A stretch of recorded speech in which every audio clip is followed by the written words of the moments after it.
Alright, so a couple things went down in Hunter x Hunter episode 40, and I gotta say that Kurapika, every episode since this little arc started, is more and more so just becoming an Avenger. He definitely looks like he is slowly on the path to definitely like being obsessed with vengeance, because throughout this episode he was just like, oh man, there's something about him that I see the darkness growing within him. In this episode, it was kind of cool to see him advance as well, because like he's very sharp. Like him catching all these people and like finding out who's the fakes and not, and who was in charge of having those Nen puppets attack them, definitely showed that he has grown a lot in those, I guess, 6 months that he had to train and whatnot. So I was really excited to see that Kurapika, he didn't, just slack off while everyone else was advancing, and that was pretty awesome.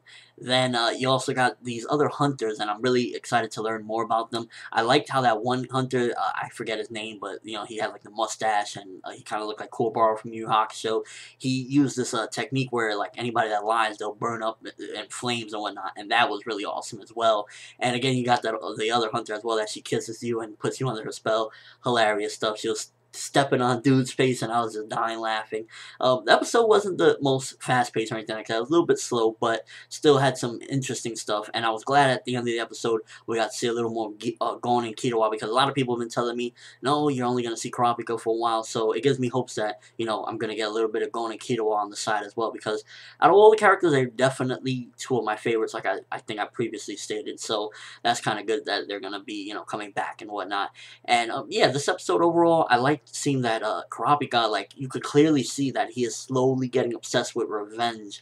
And this episode definitely displayed it. Like when he's walking through the forest, you see like this dark face. And from the beginning of the series, I remember episode 1, like he had the silent look and whatnot, but I think he's slowly just like, now that he's getting closer, especially to the people that, destroyed his clan and whatnot, he's slowly getting more and more angry, more and more impatient, and more wanting to find them. Now, I don't know how much this is going to progress, this whole hatred that he has, but I'm definitely excited to see more. Obviously, I'm slowly becoming a huge fan of Hunter x Hunter. What 4 volumes, I'm going to probably get the rest of the series in one swoop later on, because I'm just really enjoying it and really excited about the adventures of Gon and, these crazy people. Again, want to see more of the audio, but this episode was more so pushing the fact that Kurapika is really getting obsessed with his revenge and wanting it, and it showed, displayed that he advanced a little bit more. He's able to, find out who's lying and whatnot, which is a very good trait, by the way, because, being on his path to where he wants to go, he's definitely going to need those skills to find out who's going to lie, because people are going to lie. He's not going to be able to find the main guy if he doesn't, have those traits.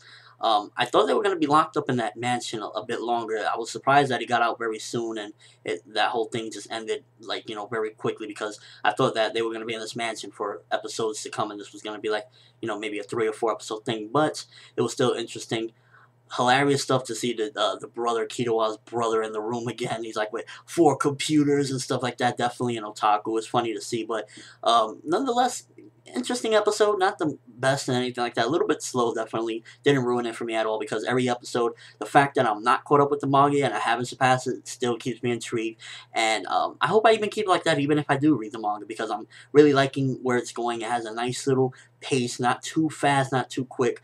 Definitely say that it's better than the original, because reading the manga, I see, because I saw a little bit of the original, this definitely doesn't have a lot of in-canon filler like the original did, so I'm glad about that. And overall, again, slow episode, but still interesting, learning more about Kurapika and just how dark this character is really going to go, and some of these other hunters as well.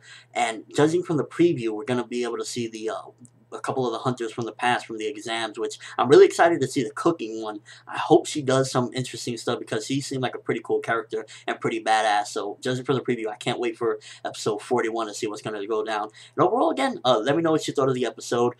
How dark is Kurapika gonna get from here on? Like, I'm guessing he's gonna just eventually become like a psychopath, and like even if Gon gets in his way, he's gonna try to kill him. I don't know. Maybe that's just too much of the Naruto Sasuke stuff in my mind, but I just see him going down a real dark path, and I can't wait to be along for the ride to see where this is going to go. Well, that's all I have for this quick review. Thanks for watching. Hope you enjoyed. Again, I just can't wait to see more of what's going to happen. Thumbs up if you can as well. I'm ForneverWorld, and as always, people, have an awesome day.